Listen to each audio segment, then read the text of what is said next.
Warahmatullahi wabarakatuh. Innal hamdalillah nahmaduhu wa nasta'inuhu wa nastaghfiruh wa na'udzu billahi min shururi anfusina wa sayyiati a'malina. May yahdihillahu fala mudilla lahu wa may yudlil fala hadiya lahu. Asyhadu an la ilaha illallah wahdahu la syarika lah iqraran bihi wa tauhida wa asyhadu anna Muhammadan abduhu wa rasuluh. Salawatu Rabbi wa salamuhu wa barakatuh ala nabiyyina Sayyidil Anbiya wal Mursalin wa ala alihi at-tahirin wa ashabihi at-tayyibin wa man ihtada bihudahu ila yaumiddin. Amma ba'du, ikhwani fillah, akhwati fiddin, a'azakumullah. Di pagi hari ini, hari ke-16 Syawal 1447 Hijriah, insyaallah kita akan melanjutkan membaca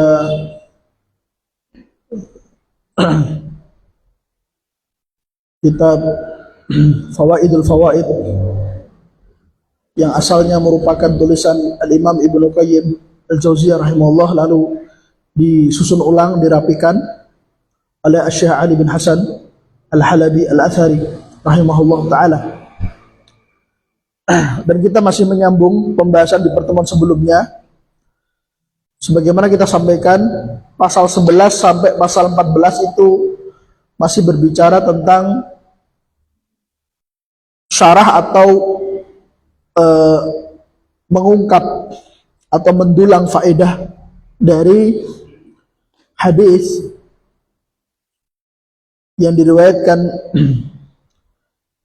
oleh Imam Ahmad dalam Al-Musnad dan juga oleh Imam Ibnu Abi Hatim dari sahabat Abdullah bin Mas'ud radhiyallahu anhu.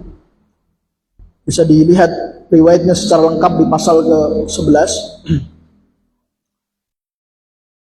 yang mana Nabi SAW mengatakan, tidaklah seseorang itu ditimpa sebuah kesedihan, kecemasan, keresahan, kemudian dia membaca Allahumma inni abduk ibnu abdik ibnu amatik nasiyati biyadik madin fiyya hukmuk adlun fiyya qada'uk as'aluka bikulli ismin huwa laka samaita bihi nafsaka au anzaltahu fi kitabik au 'allamtahu ahadan min khalqik au ista'sarta bihi fi ilmil ghaibi indak anta ja'alal qur'ana rabi'a qalbi wa nura sadri wa jala'a huzni wa dhahaba hammi wa ghammi.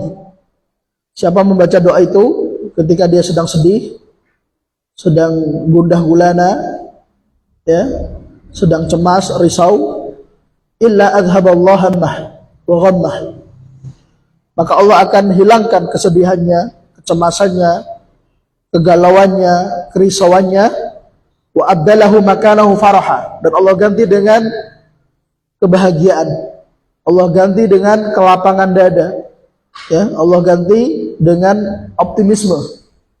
Nah, sebagaimana kita tahu bahwa ini kitab judulnya Fawaidul Fawaid, faedah-faedah. Jadi sepanjang kitab ini dari awal sampai akhir akan banyak faedah-faedah dari ayat-ayat Quran maupun hadis-hadis pilihan dengan berbagai tema. Apakah tema tentang akidah, tema tauhid, tema manhaj, ya, tema akhlak, tema muamalah, ya. Dan kita masih di bab pertama, faedah-faedah pilihan, faedah-faedah berharga pilihan yang ada di dalam Al-Quran dan Sunnah seputar akidah dan tauhid. Jadi untuk membahas hadis ini, ya, beliau sebutkan 4 pasal. Ya, kita sudah baca pasal 11, 12, dan terakhir Ramadan kemarin pasal 13. Sekarang yang terakhir pasal 14. Pasal 14 kita baca at-tawassul bi asma'ihi ta'ala. Tawassul dengan nama-nama Allah, dengan Asmaul Husna. Ini di antara faedah atau pelajaran yang bisa kita ambil dari hadis yang tadi kita baca. Ya. Hadis tadi memberikan pelajaran kepada kita akan anjuran untuk bertawassul dengan nama-nama Allah. Ya. Kita tahu bahwa tawasul itu ada dua. Ada tawasul yang disyariatkan, diperintahkan, dianjurkan, dan ada yang kedua tawasul yang mamnu, terlarang. Yang sebagiannya haram, sebagiannya syirik, sebagian bid'ah. Ini sudah kita pelajari, termasuk terakhir kajian malam hari, Selasa malam Rabu, membaca kitab Ushulul Iman, ya, membaca kitab Ushulul Iman. Ketika kita membahas tentang tawasul dan fenomena penyimpangan dalam praktek tawasul. Nah, dan tawasul yang disyariatkan ada banyak bentuknya. Di antara bentuk tawasul yang disyariatkan adalah bertawasul dengan nama-nama Allah dan sifat-sifatnya. Tawasul dengan nama-nama Allah dan sifat-sifatnya itu secara umum ada dua objek tujuan. Yang pertama dalam doa. Dan ini yang dibahas di sini ya. Jadi ketika kita berdoa kepada Allah, kita bertawasul, ya. Tawasul artinya menjadikan perantara. Kita menjadikan nama-nama Allah sebagai perantara dalam doa-doa kita agar doa kita lebih mustajab. Ya. Agar doa kita lebih mustajab dan agar doa kita penuh dengan adab-adab dalam berdoa. Ya. Karena Allah senang jika hambanya berdoa, memohon, meminta kepada Allah dengan menyebut nama-nama Allah, terutama nama-nama yang sesuai, ya, yang mencocoki permintaan. Misalnya ketika kita memohon ampunan, kita sebut-sebut nama Allah Al-Ghaffar, Al-Ghafur, Al-Afu, misalnya.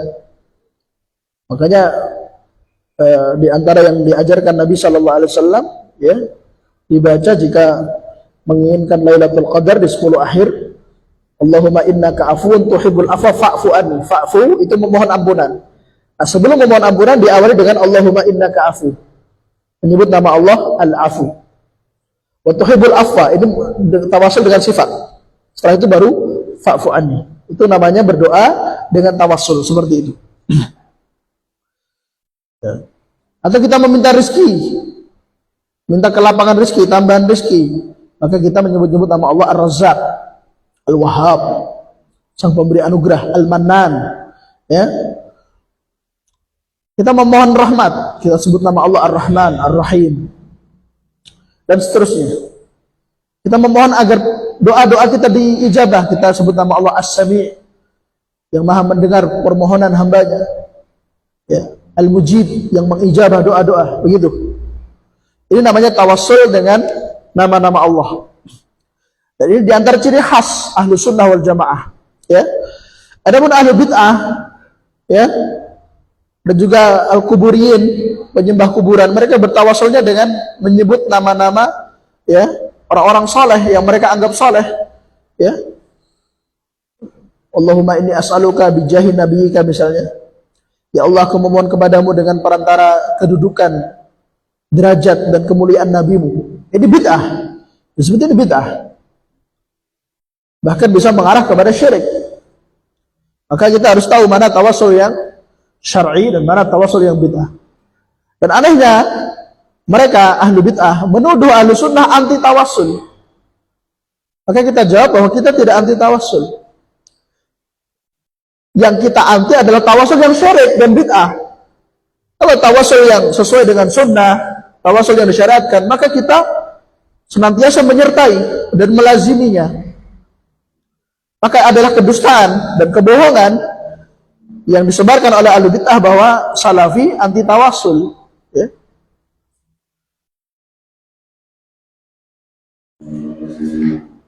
Ini yang perlu diperhatikan. Nah,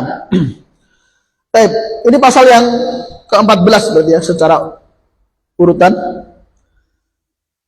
Dari mana pelajaran bertawasul dengan nama-nama Allah? Atau sebelumnya saya lengkapi tadi. Yang pertama baru doa ya. Yang kedua dalam ibadah. Nah, ini lebih luas. Nah, tawasul dengan ibadah, dalam ibadah adalah istighdhar asma'illah, menghadirkan nama-nama Allah beserta kandungan sifatnya dalam setiap praktek ibadah kita. Dan ini yang sulit.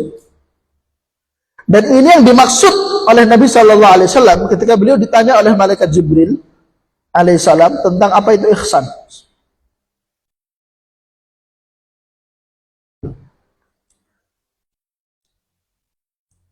Akhbirni anil ihsan. Apa itu ihsan? Maka Nabi Shallallahu Alaihi Wasallam menjawab, ya, anta budallah ka'annaka tarahu fa illam takun tarahu fa innahu yarak. Beribadahlah kepada Allah seolah-olah engkau melihatnya. Jika engkau tidak mampu seperti itu, maka beribadahlah kepada Allah dengan keyakinan bahwa Allah melihatmu. Di sini para ulama menjelaskan bahwa ihsan itu memiliki dua tingkatan. Ya. Tingkatan paling rendahnya adalah kita beribadah kepada Allah dengan kita meyakini Allah melihat kita, mengawasi kita dalam ibadah. Itu tingkatan ihsan paling rendah. Ya. Kemudian tingkatan ihsan paling tinggi atasnya, yang Nabi mengatakan fa illam takun tarahu, adalah anta budallah ka'annaka tarah. Engkau beribadah kepada Allah seolah-olah engkau melihatnya. Ini banyak yang menyalahpahami hadis ini, terutama orang-orang sufi. Itu mereka beribadah kepada Allah, sholat atau yang lainnya dengan membayangkan ada satu sosok tinggi besar di hadapannya yang dia adalah Allah. Dia melakukan itu agar khusyuk dalam sholatnya. Ini adalah penyimpangan, bahkan ini bisa masuk ke kekufuran, kesyirikan dalam sifat-sifat Allah. Dan ini termasuk tamthil, takyif, bahkan tajsim. Ya. Lalu apa makna anta budallah ka'annaka tarahu? Engkau beribadah kepada Allah seolah-olah engkau melihatnya. Perlu diketahui ar-ru'yah itu ada dua. Ada ar-ru'yah basariyah dan ada ru'yah qalbiyah. Ada melihat dengan mata, ada melihat dengan hati. Melihat dengan hati kita kenal dengan ru'yah ilmiah, ru'yah ilmu. Nah, ru'yah di sini anta budallah ka'annaka tarahu adalah ru'yah qalbiyah, melihat dengan hati, yaitu apa? Kita menghadirkan di hati kita nama-nama Allah beserta kandungan sifat-sifatnya di setiap ibadah, sehingga ibadah itu menjadi nikmat. Ya, ketika kita menghadirkan keagungan Allah Azza wa Jalla dalam nama dan sifat, itu yang dimaksud dengan anta budallah ka'annaka tarah. Ini pentingnya kita belajar, ya, Islam sesuai dengan manhaj Ahlussunnah wal Jamaah. Tidak ngaji sebarang ngaji dengan orang yang tidak jelas asal usulnya, tidak jelas akidah dan manhajnya, akhirnya dia menjelaskan ngawur. Jadi maksud dari anta budallah ka'annaka tarah adalah apa? Beribadah kepada Allah dengan menghadirkan nama-nama dan sifat Allah dalam ibadahnya, dalam semua ibadahnya, dalam sholatnya, dalam puasanya, dalam sedekahnya, dan seterusnya. Nah, itu juga termasuk tawassul dengan nama-nama Allah. Nah, hadis ini yang sudah kita pelajari sejak pasal 11 itu apa? Terdapat pelajaran tawassul dengan nama-nama Allah. Kata Ibnu Qayyim, wa qauluhu as'aluka bikulli ismin ila akhirih. Dan ucapan Nabi SAW, ya Allah, aku memohon kepadamu dengan semua nama-namamu, sampai akhir doa. Terdapat pelajaran apa? Tawassulun ilaihi bi asma'ihi kulliha. Berdoa kepada Allah dengan bertawassul, ya, tawassul dengan perantara nama-nama Allah seluruhnya. Ya, ma'alimal abdu minha wa ma lam ya'lam. Ya, nama-nama yang diketahui oleh hamba dan nama-nama yang tidak diketahui oleh hamba. Karena nama-nama Allah secara global ada dua. Ada yang Allah beritahukan kepada hamba-hambanya, dan ada yang tidak diberitahukan. Ya, hanya Allah sendiri yang tahu. Sehingga tidak benar kalau dikatakan bahwa nama Allah 99. Nama Allah lebih dari 99. Adapun hadis yang diriwayatkan oleh Imam Al-Bukhari, bahwasanya Nabi SAW pernah mengatakan inna lillahi tis'atan wa tis'ina isman. Ya, dalam sebagian riwayat mi'atas min illa wahidah man ahsaha dakhalal jannah. 100 kurang 1, maksudnya 99. Barang siapa yang mengikhsanya maka masuk surga. Maka itu sudah kita bacakan penjelasannya sebelum kita masuk kitab ini. Dulu kitab sebelumnya apa?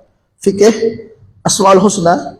karya Syekh Abdul Razak Al-Badr, bahwa makna hadis itu adalah, hadis itu menunjukkan keutamaan ikhsa 99 nama.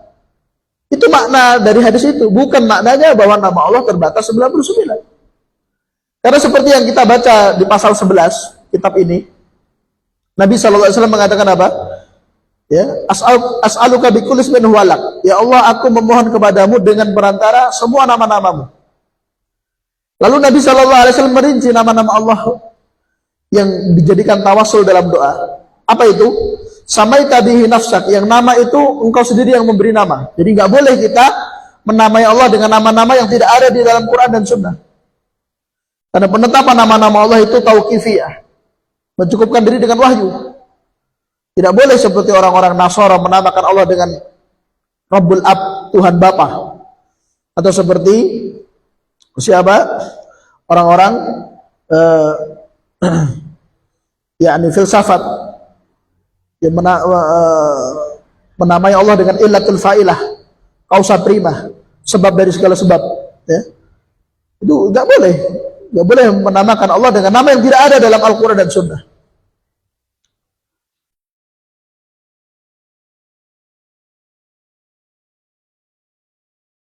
Au anzaltahu fi kitabik, perhatikan. Nama-nama yang Allah namai dirinya dengan nama itu yang Allah turunkan dalam kitabnya. Jadi nama-nama Allah tersebut Allah sebutkan dalam kitab suci yang Allah turunkan. Seperti dalam Al-Quran. Au allamtahu ahadan min khalqik, atau yang engkau beritahu kepada makhlukmu, hambamu ya Allah. Itu yang diberitahukan kepada Nabi. Berarti ini ada dalam Quran, ada dalam Sunnah. Ini yang pertama. Yang kita tahu adalah yang ada yang dalam Quran, ada yang dalam Sunnah. Yang Allah sebutkan fi kitabik, di kitabmu yaitu Al-Quran. Atau engkau beritahukan kepada orang pilihan dari hambamu yaitu Nabi dan Rasul. Jadi dalam Sunnah. Nah, lalu yang kedua, awis ta'sarta bihi fi ilmil ghaib indak, atau nama yang engkau simpan dalam ilmu gaibmu. Jadi hanya Allah sendiri yang tahu. Nah, para ulama sendiri ketika mereka berijtihad mengumpulkan semua ayat Quran dan hadis yang berbicara tentang nama-nama Allah, itu pun mereka menemukan lebih dari 99. Sebagaimana disebutkan oleh Syekh Muhammad bin Shalih Al-Utsaimin dalam Qawaidul Muthlah. Itu tidak benar kalau dikatakan bahwa nama Allah terbatas 99. Ya. Lebih dari itu. Hanya saja ada keutamaan khusus, mengikhsa, mempelajari, menghafal, mengamalkan konsekuensi minimalnya 99 nama. Begitu maksudnya. Nah, kembali ke pasal 11, pasal 14. Terdapat pelajaran tawasul ilaihi bi asma'ihi kulliha ma'alimal abdu minha wa ma lam ya'lamu. Hadhihi ahabbul wasail ilaihi. Perhatikan ya, ini ada faedah berharga dari Ibnu Qayyim. Tawasul paling dicintai oleh Allah adalah tawasul dengan nama-nama Allah. Karena tawasul itu macam-macam ya. Termasuk antum mau buka toko, antum apa namanya yakni baru punya anak, begitu kan. Lalu antum datang ke orang soleh, datang ke ustadz, ya, minta didoakan, ya. Antum bilang ke orang tua, baru buka usaha, tolong didoakan. Itu termasuk tawasul yang syar'i, ya. Atau kita menyebut nama-nama, menyebut amal-amal kita yang ikhlas, yang orang tahu, orang lain nggak tahu. Kita nggak pernah ceritakan melakukan sebuah amal. Lalu amalan itu kita sebut-sebut ketika doa. Itu juga boleh. Dan bukan apa? Bukan mengotori atau mengurangi keikhlasan, tidak. Itu boleh. Tapi tawasul dengan menyebut nama Allah itu yang tertinggi, kata Ibnu Qayyim. Tertinggi. Ahabbul wasail ilaihi. Tawasul yang paling dicintai oleh Allah. Siapapun yang berdoa kepada Allah dengan tawasul syariah apapun boleh. Tapi yang paling disukai oleh Allah adalah tawasul dengan nama-nama Allah, dengan asmaul husna. Kenapa? Fa innaha wasilatun bi sifatihi wa af'alihi. Karena tawasul dengan asmaul husna itu sudah otomatis tawasul juga dengan sifat-sifat Allah. dan perbuatan Allah, allati hiya madlulu asma'ih. Karena nama-nama Allah itu secara otomatis sudah terkandung di dalamnya sifat-sifat dan perbuatan Allah. Contoh, nama Allah Ar-Razzaq, ya, terkandung di dalamnya sifat ta'ur rizq, memberi rezeki. Terkandung di dalamnya berarti Allah, di antara perbuatan Allah adalah membagi rezeki kepada hambanya. Jadi itu sudah paket lengkap. Paket lengkap. Ya, paket lengkap.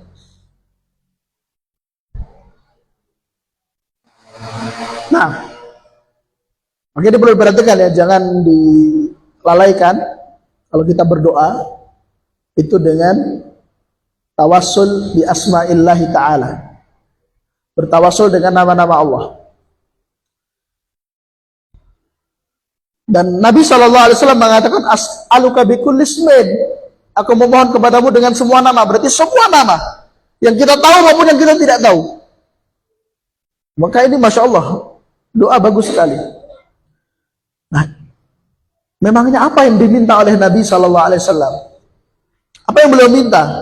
Kok sampai bertawassul dengan semua nama? Ya, lihat. Wa qawluhu anta ja'alal Qur'an rabi'a qalbi wa nura sadri. Aku memohon kepadamu ya Allah agar Engkau jadikan Al-Quran sebagai rabi' hatiku, nur dadaku. Nah, sekarang Ibnu Qayyim akan menjelaskan, ya, serta akan mengungkap faedah-faedah. Jadi di antara keistimewaan kitab ini mengungkap asrar, rahasia-rahasia yang mungkin terlalaikan atau terluput dari kebanyakan ulama. Ya, Masya Allah. Ar-Rabi'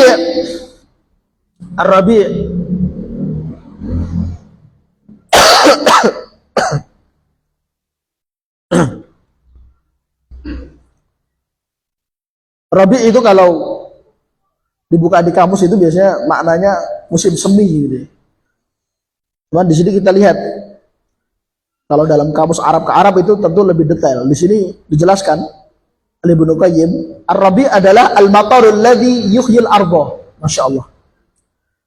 Rabi' adalah hujan yang turun dengannya tanah menjadi hidup, menjadi subur. Itu Rabi'. Jadi Rabi' itu hujan. Jadi Rabi' musim penghujan gitu ya. Hujan yang dia turun mengenai tanah, lalu tanah itu menjadi subur. Ya. Yang kita tanam berkembang menjadi baik, yang tidak kita tanam kadang tumbuh sendiri. Masya Allah. Nah, di sini berarti ada namanya tasbih. Yang pernah belajar balaghah atau sastra, namanya tasbih. Allah menyerupakan Al-Quran dengan Rabi'. Jadi dalam bahasa kita juga dipakai ya. Oh, Ustadz Fulan itu singa podium. Artinya kalau dia sudah naik mimbar, sudah pegang mic kayak singa itu. Sudah lantang ya, orasinya nggak bikin ngantuk gitu kan. Seperti hidup, seperti jiwa raga kita itu seperti terbawa ke dalam ceramahnya. Lalu kita katakan Ustadz Fulan itu singa podium. Jadi kita menyerupakan Ustadz Fulan dengan singa. Itu namanya tasbih. Nah, di sini Nabi SAW menyerupakan Al-Quran dengan Rabi'. Quran layaknya hujan yang menghidupkan tanah.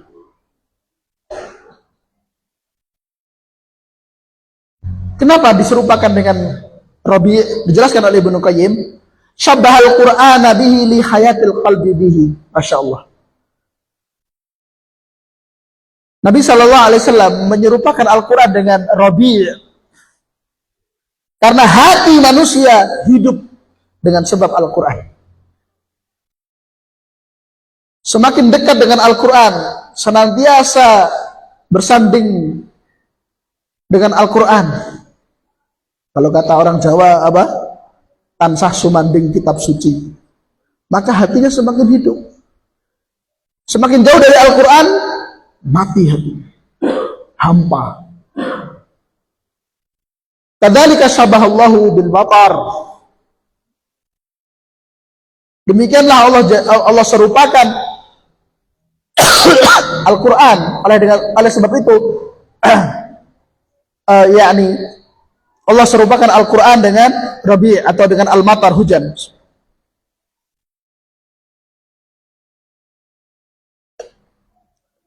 Jadi hidupnya hati kita, suburnya hati kita, cerahnya hati kita, itu dengan Al-Quran.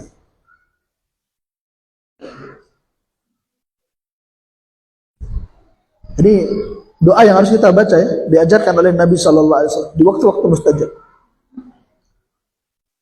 agar hati kita itu tersirami setiap harinya dengan Al-Quran, sehingga menjadi hidup. Wa jama'a bainal ma' alladhi tahsulu bil hayat wan nur alladhi tahsulu bil idha'ah wal ishraq. Dan Allah sering atau kerap kali mengumpulkan, menggabungkan atau menyandingkan antara air yang menyebabkan hidup, tanah karena air hidup, wan nur dan cahaya yang dengannya al-idha'ah wal ishraq, menjadi terang dan tersinari. Jadi hati kita itu butuh dua, butuh hidup dan butuh terang.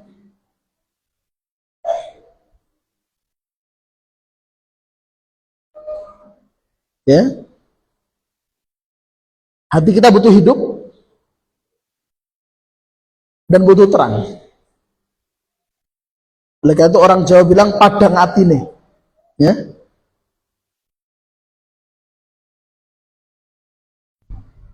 Nah, air yang menghidupkan dan cahaya yang menerangi itu dua itu sering Allah sebut dalam Al-Quran, diantaranya di surat Ar-Ra'd ayat 17.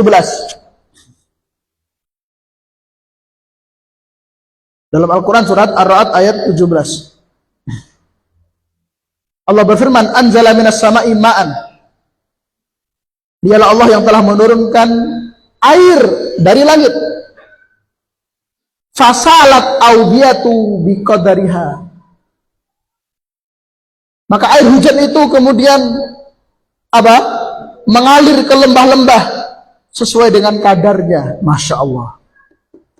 Ya. Kalau lembahnya kecil ya mengalirnya segitu. Kalau lembahnya besar, mengalirnya segitu. Beda lagi. Fahtamala sail zabadan rabian. Kemudian aliran itu mengangkat buih-buih. Antum tahu kan kalau ada aliran air setelah hujan itu kan mesti ada buih-buih di atasnya. Coba-coba untuk itu zabadan. Rabian ay murtafian, yang meninggi, lebih ke atas itu. Wa mimma yuqiduna alaihi finnar.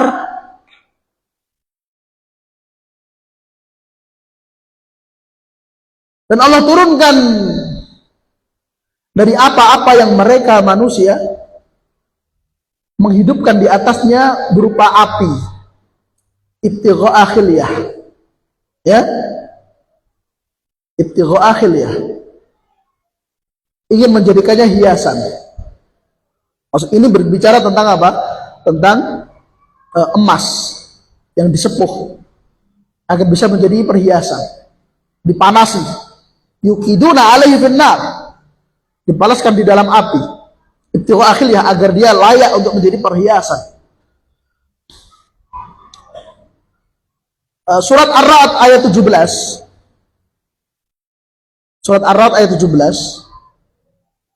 ini berbicara tentang permisalan antara ahlul haq dengan ahlul batil.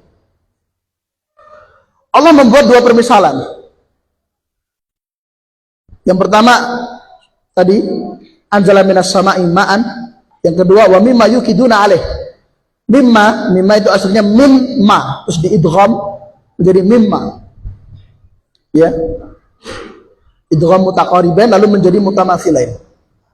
Jadi wa mimma itu wawunya ataf ke minas sama'i ma'an wa mimma yuqiduna alaih, begitu ya. Jadi ada dua di sini. ada dua permisalan. Yang pertama, ahlul haq itu dipermisalkan seperti orang-orang yang apa? Yang dia mendapat manfaat dari air hujan itu. Jadi air hujan itu yang bermanfaat, itulah permisalan bagi orang-orang yang beriman. Adapun orang-orang yang di atas kebatilan itu dipermisalkan seperti tadi, zabadan rabian. Ya. Untuk nggak ada manfaatnya. Renek guna nih, nggak dibutuhkan. Ya.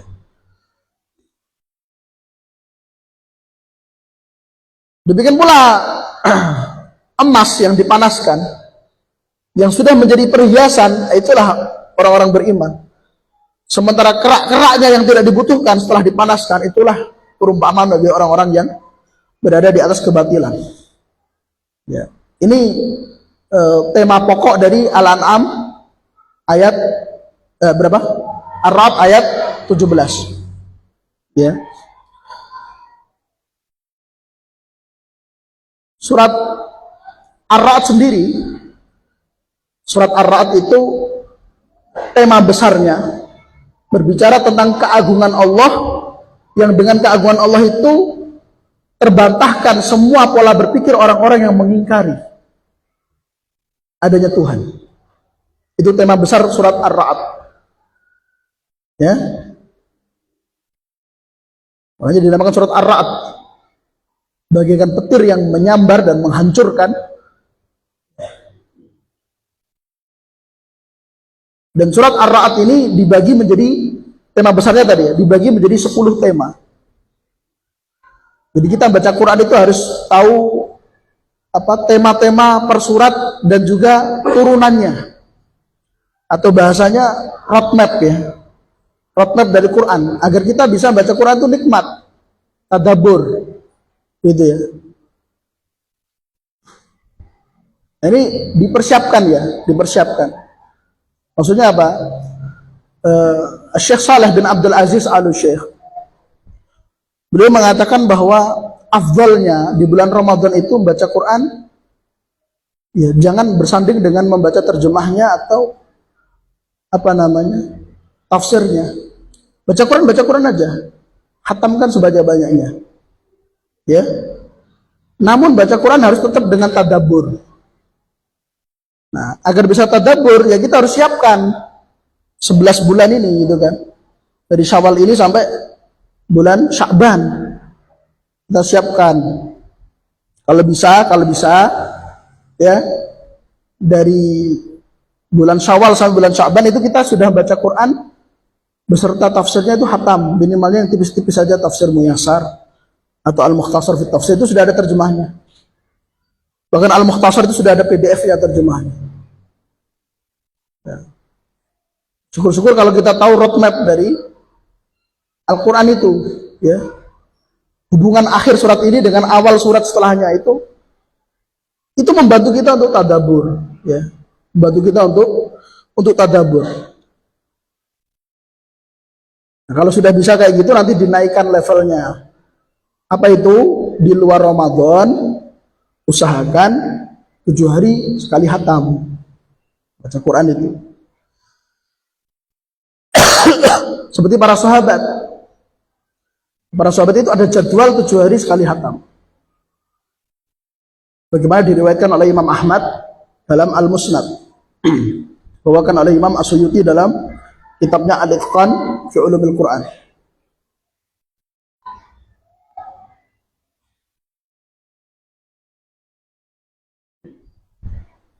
7 hari khatam itu, hari pertama 3 surat, hari kedua 5 surat, baca 5 surat maksudnya, hari ketiga 7 surat, hari keempat 9 surat, hari kelima 11 surat, hari keenam 13 surat. Hari ketujuh membaca surat-surat mufassal. Surat-surat mufassal itu dari surat Qaf sampai akhir, ya, sampai An-Nas. Nah, sholat mufassal ini yang sering dibaca oleh Nabi Shallallahu Alaihi Wasallam dalam sholat. Nabi itu kalau ngimami sholat itu seringnya baca mufassal. Sholat harian 5 waktu ya, mufassal. Yang mana mufassal terbagi menjadi 3. Ada tulul mufassal, wasatul mufassal, dan kisarul mufassal. Tulul mufassal itu dari surat Qaf sampai surat Al-Mursalat. Al-Mursalat itu akhir dari juz 29. Ini sering dibaca oleh Nabi SAW sholat subuh. Surat-suratnya ya, dipilih. Bukan baca Qaf sampai Al-Mursalat juga ya, dipilih surat-suratnya. Kalau yang berikutnya wasatul mufassal. Wasat itu tengah. Tul itu panjang. Tulul mufassal, kalau wasatul mufassal itu dari surat An-Naba sampai surat Al-Lail. Itu sering dibaca oleh Nabi SAW ketika sholat zuhur, asar, dan isya. Berikutnya kisarul mufassal itu dari surat Ad-Duha sampai An-Nas. Itu sering dibaca oleh Nabi SAW ketika ngimami sholat maghrib. Jadi Quran itu ada petanya gitu. Nah, kalau kita nggak tahu ya gimana? Nah itu kita siapkan agar nanti kalau ketemu Ramadan kita itu baca Quran itu nikmat gitu. Dan kelihatan orang baca Quran nikmat dengan ngoyak hatam kelihatan. Dari napasnya aja kelihatan, napasnya. Dari napasnya aja kelihatan. Ya sing iso ngerti lek ora iso ngerti ora apa-apa. Sing penting maca Quran itu.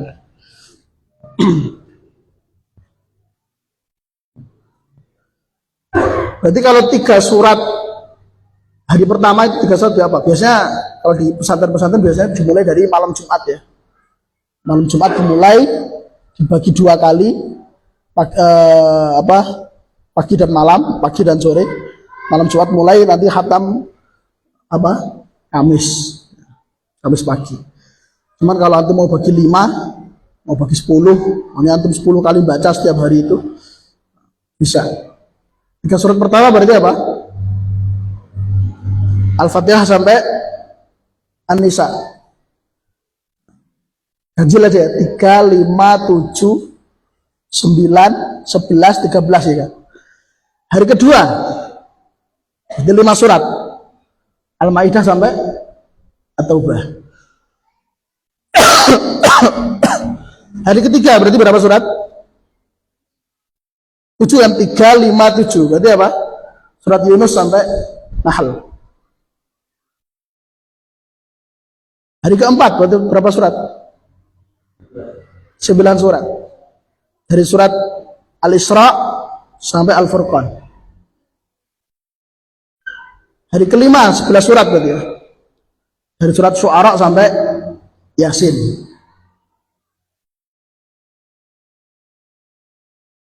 Hari ke-6 setelah Yasin surat As-Saffat ya. Sampai Al-Hujurat. Total 13. Nah, baru setelah itu nanti Al-Mufassal. Itu hari ke-7. Itu kebiasaan para sahabat baca Quran. Ya, kebiasaan para sahabat baca Quran. Di mereka ada jadwal. Ya, kita yang ngakunya ngikuti salaf ya kudune mencontoh ya. Tapi untuk saat ini kita baru bisa ngaku aja. Dan nyontohnya aja abot. Jadi sekali lagi tema besar dari surat Ar-Ra'd ayat 17 itu tentang apa? Tentang permisalan antara ahlul haq dan ahlul batil. Namun intinya di sini Ibnu Qayyim menjelaskan bahwa apa? Allah Subhanahu wa taala menyandingkan dalam satu ayat antara air dan cahaya. Apa? Air dan cahaya. Nah, kemudian bahkan kata beliau wa fi qoulihi juga dalam firman Allah taala di surat Al-Baqarah ketika berbicara tentang orang-orang munafikin ya, masaluhum kamatsalil ladzi istauqada naran falamma adha'at ma haulahu dhahaba Allah bi nurihim. Ini kan cahaya toh. Ayat ke-17, ayat ke-19 masih di surat yang sama. au kasayyibin minas sama, atau seperti air yang turun dari langit. Bicara air. Satu surat, beda ayat namun berdekatan. Ya. Ayat 17 dan ayat 19. Yang 17, permisalan mereka seperti orang-orang yang menghidupkan api. Kemudian ketika api itu padam, maka Allah hilangkan cahaya mereka. Mereka dalam kegelapan.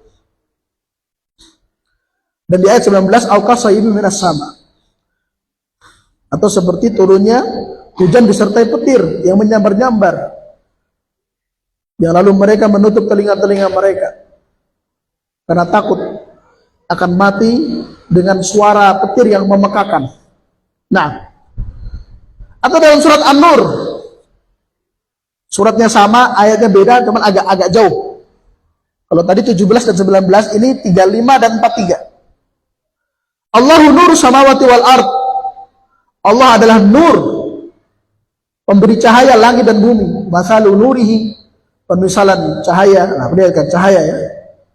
Kemudian di ayat ke-43, apa kata Allah? Alam tara annallaha yuzji sahaban thumma yu'allifu bainah. Tidakkah kau melihat Allah yuzji yakni yasuku, menggiring. Makna yuzji yasuku, menggiring. Allah menjadikan awan-awan itu ya, yu'allifu bainahu. Allah menjadikan mereka yu'allif yajma', menjadikan mereka bersatu ya. Jadi mendung kecil di sana, mendung kecil di sana, lalu Allah jadikan satu, menjadi besar, menjadi gelap. Itu makna dari alam tara anallaha yuzji sahaban thumma yu'allifu bainahu. Perhatikan di sini. Allahu nuru samawati wal ard, mathalu nurih, cahaya. Alam tara anallaha yuzji sahaban thumma yu'allifu bainah. Ini berbicara tentang hujan, air. Nah, berarti doa ini apa maksudnya? Kembali ke doa Nabi sallallahu alaihi wasallam. Anta ja'alal Qur'ana rabi'a qalbi wa nura sadri. Kata beliau, fatadhammana du'a'u an yuhyiya qalbah bi rabi'il qulub wa an yunawwira bihi sadrahu. Maka doa tersebut terkandung padanya permohonan agar Allah menghidupkan hati yang berdoa dengan perantara Rabiul Quran. Rabiul Quran. Rabiul Quran ini yang pernah belajar balaghah atau sastra namanya idhofatul musyabbah ilal musyabbah bih. Aslinya Al-Quran kan Rabi atau Al-Quran Rabi, mubtada khobar. Lalu dijadikan mudhaf ilaih Rabi Al-Quran. Ya. Memohon kepada Allah agar menghidupkan, agar Allah berkenan menghidupkan hati dengan perantara apa? Air hujan yang mengguyur deras dari Al-Quran. Masya Allah. Wa an yunawwira bihi sadrah, dan agar Allah menerangi dadanya. Fatastami' lahul hayat wan nur, sehingga terkumpul pada hati itu, pada hati seorang hamba terkumpul padanya al-hayat, kehidupan, wan nur, dan cahaya. Masya Allah. Nah, Qala ta'ala, seperti firman Allah Ta'ala dalam Al-Quran surat Al-An'am, awaman kana mayyitan fahyainahu faja'alna lahu nuran yamshi bihi fin nas kama mathaluhu fid dhulumati laisa bi kharij minha. Apakah sama orang yang mati lalu kami hidupkan kembali, kami jadikan untuknya cahaya yang dengannya dia bisa berjalan di tengah-tengah manusia? Apakah sama seperti orang yang permisalan baginya bagikan orang yang berada dalam kegelapan, yang dia tidak bisa keluar dari kegelapan? Perhatikan Al-An'am ayat 122 ya, 122 ya sampai 127 itu pembicaraannya tentang ini ya, permisalan antara orang yang berada di atas wahyu, berpegang teguh dengan wahyu, dengan orang yang berpaling dari wahyu. Ini dalam rangka untuk membantah mereka orang-orang yang tidak mau menerima wahyu Al-Quran dan Sunnah. Karena memang Al-Quran surat Al-An'am itu, Al-Quran surat Al-An'am itu tema besarnya, tema besar itu tema keseluruhan. Meskipun di setiap surat, setiap ayat itu ada tema-tema tersendiri, tapi tema pokoknya yang mengumpulkan semuanya itu apa? Itu tentang pengokohan tauhid dalam rangka untuk menghancurkan argumentasi orang-orang musyrikin. Itu tema besarnya surat Al-An'am. Jadi sebelum kita membaca Quran, kita baca surat apa ini, kita harus tahu tema besarnya, sehingga kita baca Quran itu seperti masuk ke dalam surat itu, ikut terbawa. Gitu loh. Nah, itu kalau udah nikmat baca Quran ya.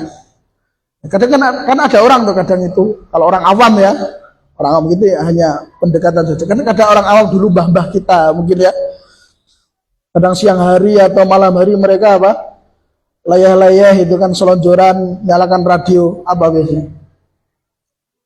wayang, atau apa. Terus mereka apa, seolah-olah masuk ke dalam cerita itu, seolah-olah hidup di masa lampau. Nah, itu kan orang awam. Nah, kita baca Quran seharusnya mirip seperti itu atau bahkan lebih, sehingga kita terbawa ke dalam setiap ayat yang kita baca. Idealnya begitu. Nah, caranya diantaranya mengetahui tema pokok, tema per ayat, baru mengetahui tafsirnya. Itu urutannya begitu ya. Sebelum baca tafsir itu tahu dulu roadmap, mapping dari Al-Quran itu sendiri. Perhatikan di sini. Di sini lihat. Awalan kana mayitan fa ahyainahu. Mayitan di sini, mayit di sini adalah mayit yang mati hatinya. Meskipun fisiknya masih hidup. Jadi Allah Subhanahu wa taala membahasakan atau memperumpamakan orang hidup, masih napas dia, masih kerja, masih kumpul keluarga, masih aktivitas. Ya. Tapi dia jauh dari Al-Quran, ya, menolak Quran, itu diibaratkan mayitan. Lalu ketika dia mendengar ayat Quran, mau menerima, tertarik, mempelajari, membaca, fa'ahyainahum, kami hidupkan dia.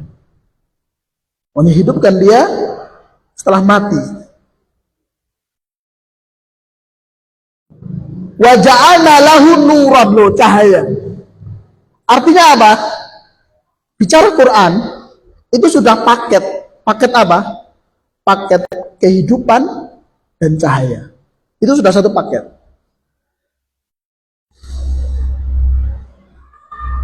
Oleh karena itu lihat di dalam doanya Nabi tadi, anta ja'alal Qur'ana rabi'a qalbi.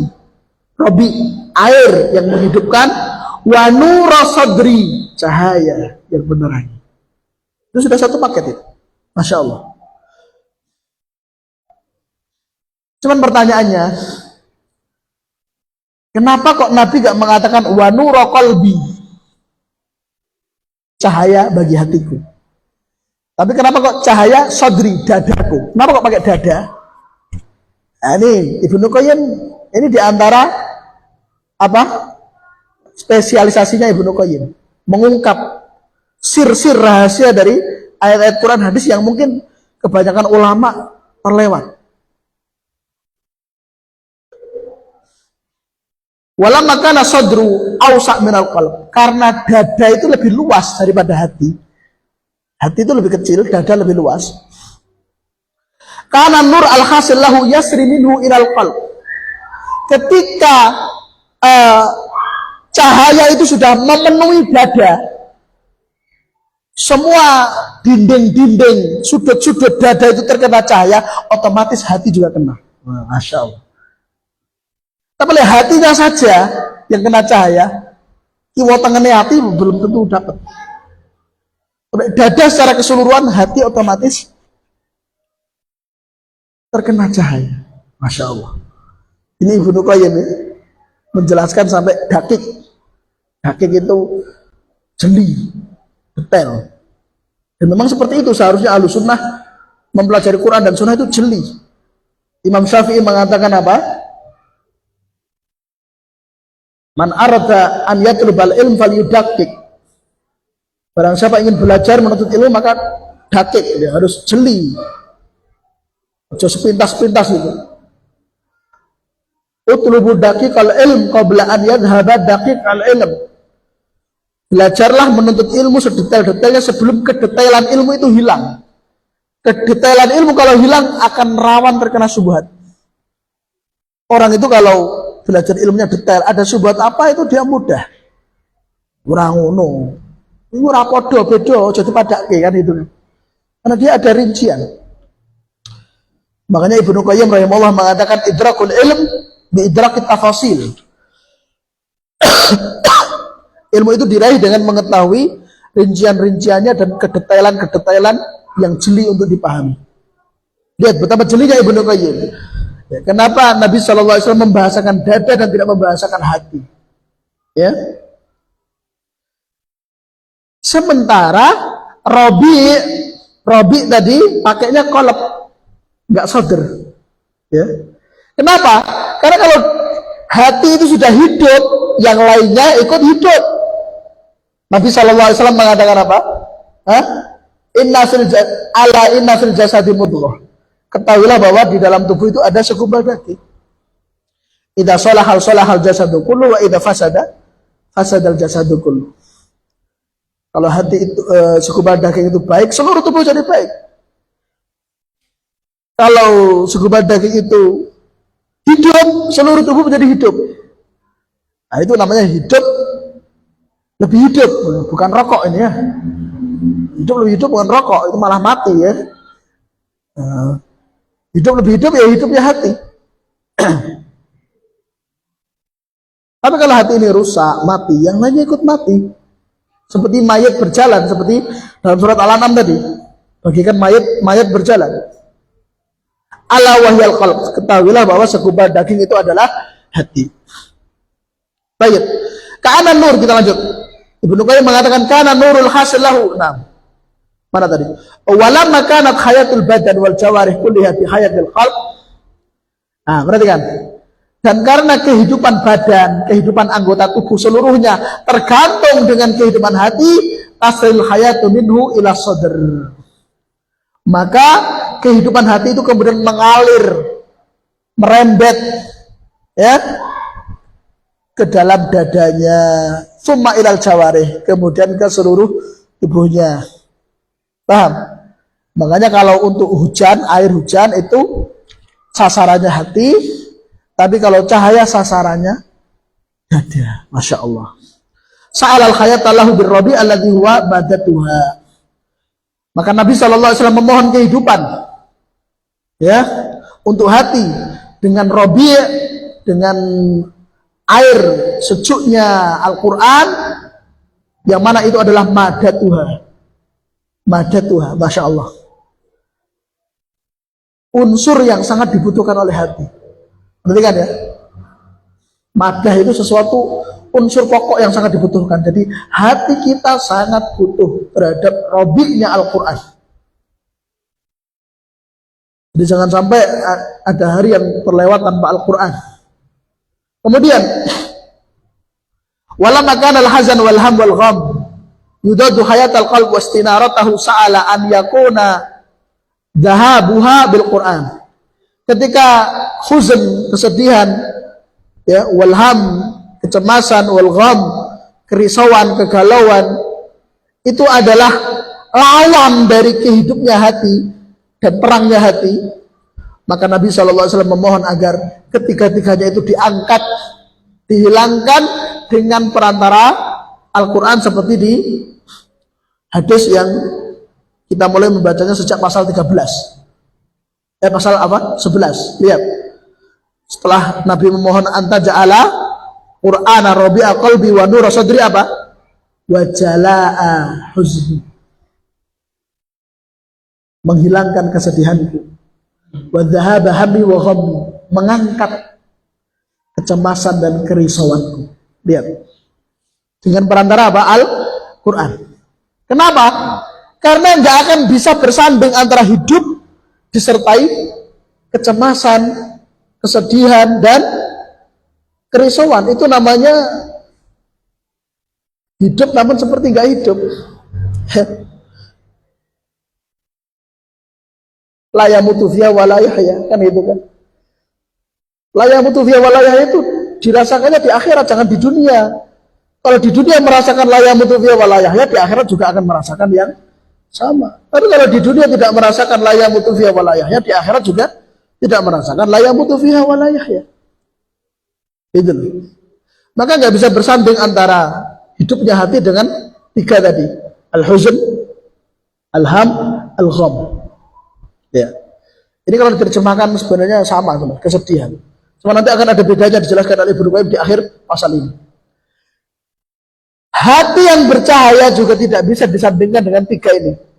Huzn, kesedihan, ham, kecemasan, gham, kerisauan. Fa innaha akhra alla ta'ud. Masya Allah. Kalau Al-Quran sudah menjadi robi, qalb, dan nur sadr, itu otomatis apa? Perhatikan. Huzn, ham, gham itu akan tersingkirkan, terpinggirkan, terjauhkan, wa akhra alla ta'ud, dan pasti tidak akan kembali. Pasti tidak akan kembali. Itu sudah garansi. Masya Allah. Wa amma idza dhahabat bi ghairil Quran. Perhatikan ini penting. Tapi kalau ada orang kesedihannya itu hilang karena selain Quran. Ini bedanya sedih hilang karena sebab Quran dan sedih hilang dengan sebab selain Quran. Kalau kesedihan, kecemasan, kerisauan itu hilang dengan sebab Quran, kesedihan itu tidak akan kembali. Tapi kalau dengan selain Quran, rawan kembali. Lihat. Min sihatin, au dunya, au jahin, au zaujatin, au waladin. Beliau ngasih contoh 5. Sebenarnya lebih dari 5, cuma 5 ini yang paling sering.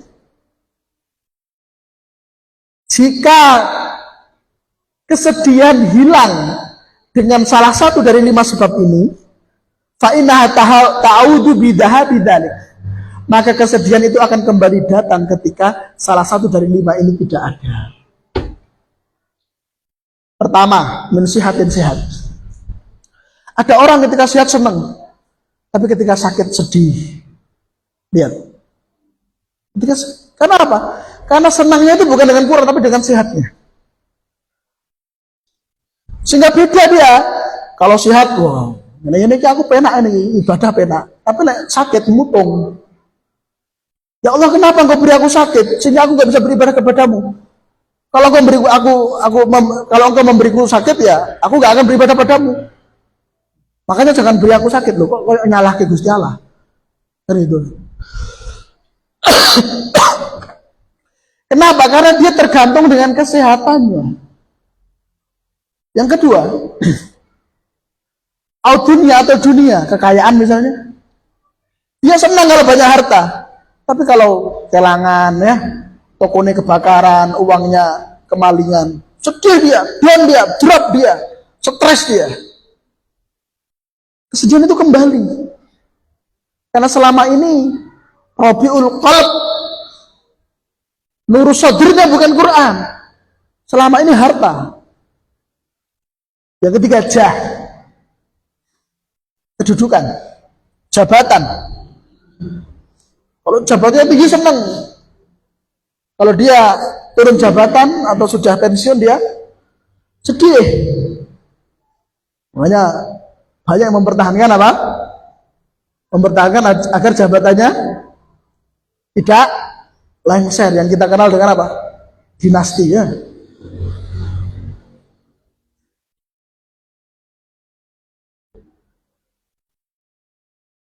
Siapapun yang berusaha untuk ya, mengganggu kursi jabatannya, singkirkan. Karena kebahagiaannya di itu, kenyamanannya di kedudukan. Yang keempat, zaujah. Masya Allah. Nah, zaujah. Pasangan. Ya. Ketika masih ada istrinya, masya Allah, ya, semangat hidup, semangat kerja. Ketika istrinya meninggal, down dia, ya, sampai ada kata-kata apa? Tidak bisa hidup tanpamu, ya. Mending menyusul kamu saja. Ini karena selama ini Rabiul Qalbnya, Nur Sodrnya adalah istrinya. Istrinya meninggal atau cerai dengan istrinya, rumah yang dibangun bersama brok ke, gitu kan. Ketok-ketokan bojone terus ndelok omahe. Brok ke sisane omahe, gitu kan. Karena selama ini istrinya yang menjadi apa?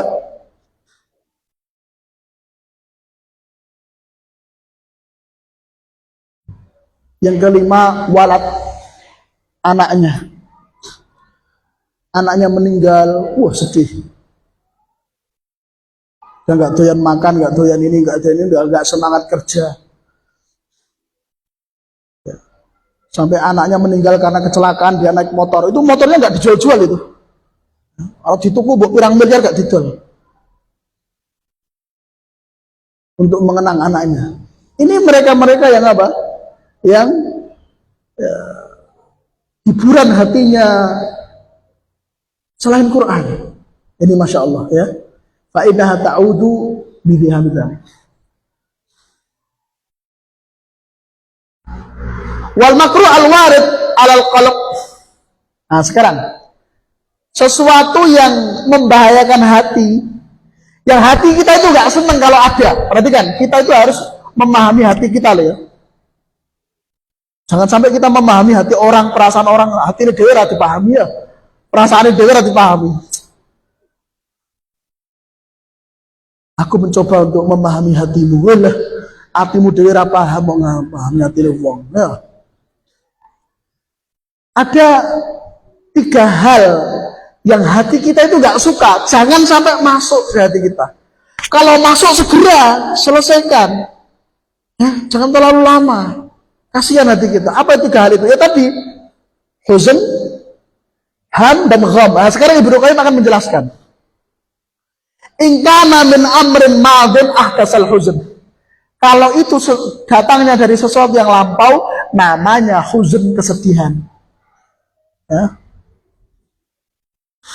Makanya nggak boleh mengingat-ingat masa lampau kalau hanya mendatangkan kesedihan.